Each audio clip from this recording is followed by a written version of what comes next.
আপনার নাম কি বললেন? বাসা গুলশান পাড়া। আপনি কি পোস্টে আসছেন জামাতের? সভাপতি, এই ওয়ার্ডের সভাপতি। কত নম্বর ওয়ার্ডের সভাপতি? 9 নম্বর।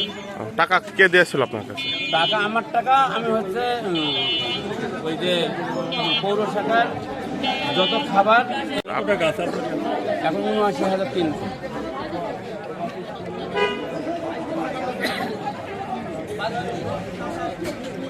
আমার হোটেলওয়ালারা ফোন করে আপনি ভোট সেন্টারের আশেপাশে এত টাকা নিয়ে আপনি ওনার সাথে বলছেন কেন?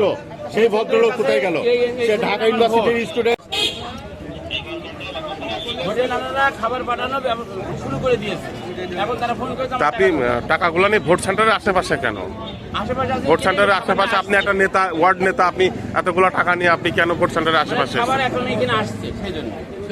যে টাকাটা দিয়ে গেল সে কে? টাকা কেউ দিয়ে যায় না, আমার কাছেই আছে সকাল থেকে।